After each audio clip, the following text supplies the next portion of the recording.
রিয়াদ ছোটবেলায় কল্পনা করত, ইস একবার যদি আইনস্টাইনের ব্রেনটা পাইতাম তাহলে পরীক্ষায় 100 কিন্তু কোশ্চেন হলো, তার স্বপ্ন কি আদৌ বাস্তবতার মুখ দেখতে পারবে? উত্তর হ্যাঁ। আপনারা কি ওনাকে চেনেন? আরে ভাই, ওনাকে আবার কে না চেনে? বর্তমান সময়ের টেক জগতের বিগ বস, যার হাত ধরেই রিয়াদের সেই স্বপ্ন আজ বাস্তবতার মুখ দেখতে চলেছে। আজ আমরা কথা বলবো প্রযুক্তি জগতে হইচই ফেলে দেওয়া এক আবিষ্কার, ব্রেন চিপ নিয়ে। আমি জালাল আছি আপনাদের সাথে, আপনারা দেখছেন জালালস কোডিং। সাল 1884, এই প্রথম মানুষ আধুনিক চিকিৎসা পদ্ধতি ব্যবহার করে সফলভাবে সম্পন্ন করলো ব্রেন সার্জারি। সাথে সাথে উন্মোচিত হলো বিশাল এক সম্ভাবনার দ্বার, আর মানুষ প্রবেশ করলো নতুন এক সম্ভাবনার জগতে। সেই সম্ভাবনা মানুষকে এতটাই কৌতূহলী করে তুলেছিল যে কৌতূহলী মানুষ খোদ আইনস্টাইনকেও ছাড় দেয়নি।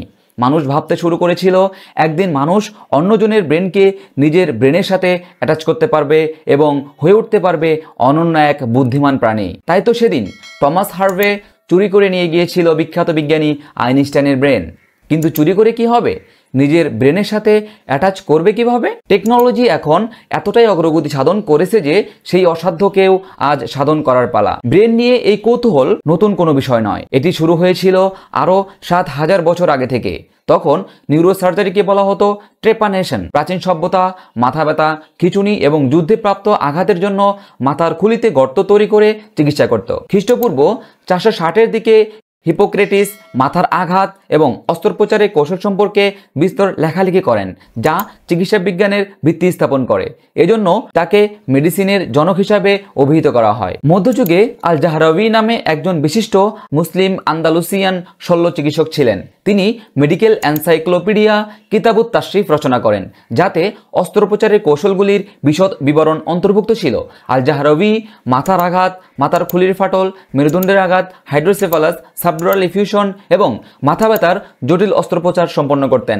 তার পদ্ধতি এবং সরঞ্জামগুলি ইসলামিক এবং ইউরোপীয় মেডিকেল সেক্টর উভয়কেই উল্লেখযোগ্যভাবে প্রভাবিত করেছে। তিনি আধুনিক নিউরোসার্জারির ভিত্তি স্থাপন করেছেন। তিনি সর্বপ্রথম একটোপিক গর্ভধারণ নিয়ে বিস্তর বর্ণনা করেন। 19 শতকের শেষে 1884 সালে স্যার রিকম্যান গডলি লন্ডনের একটি হাসপাতালে প্রথম সফলভাবে ব্রেন টিউমার অপসারণ করেন, যা নিউরোসার্জারির ক্ষেত্রে একটি উল্লেখযোগ্য যুগান্তকারী মাইলফলক রচনা করে। 20 শতকের মাঝামাঝি টেকনোলজি নিউরোসার্জারিকে নতুন আকার দিতে শুরু করে। 1957 সালে অপারেটিং মাইক্রোস্কোপের আবিষ্কার মাইক্রোসার্জারিকে আরও এক ধাপ এগিয়ে নিয়ে যায়। এছাড়াও 1971 সালে সিটি স্ক্যান এবং 1972 সালে এমআরআই প্রযুক্তি উদ্ভাবন নিউরোসার্জারিতে বিপ্লব নিয়ে আসে।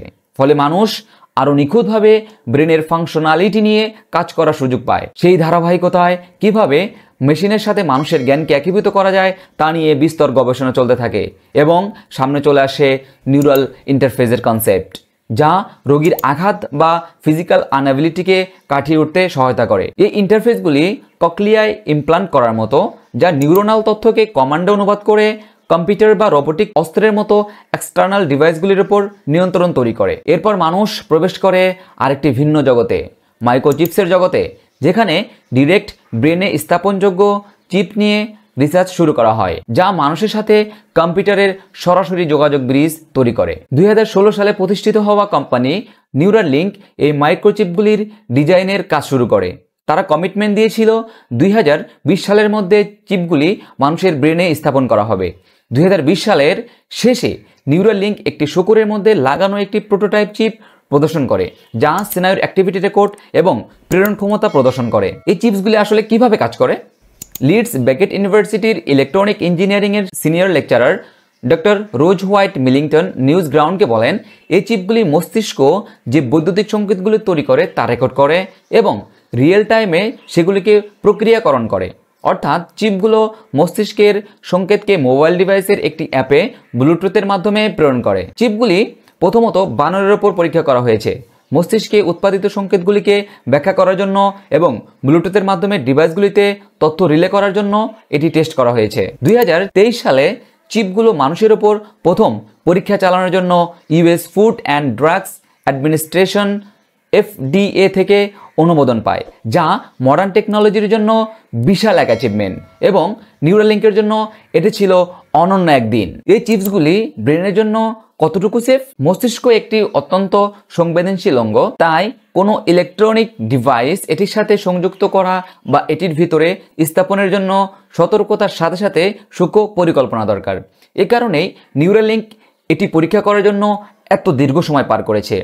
ডক্টর রোজ ব্যাখ্যা করেছেন, প্রযুক্তিটি বহু বছরের গবেষণার উপর ভিত্তি করে তৈরি করা হয়েছে, যাকে আমরা ব্রেন মেশিন ইন্টারফেস বলে অভিহিত করি। এটি এমন একটি ডিভাইস যা মস্তিষ্কের সাথে আরেকটি ডিজিটাল ডিভাইসকে সরাসরি যোগাযোগ করতে দেয় এবং মানুষের বুদ্ধিমত্তা বা স্মৃতিশক্তিকে উন্নত করার সুযোগ করে দেয়। ট্রেপানিং টুল থেকে ব্রেন চিপস পর্যন্ত নিউরোসার্জারি সর্বদা চিকিৎসা বিজ্ঞানের সীমানাকে ঠেলে দিয়েছে। আমাদের জন্য কি ভবিষ্যৎ অপেক্ষা করছে সেটি এখন দেখার পালা। Thank you for watching my video.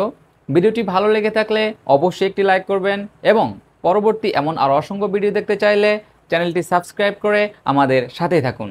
আসসালামু আলাইকুম।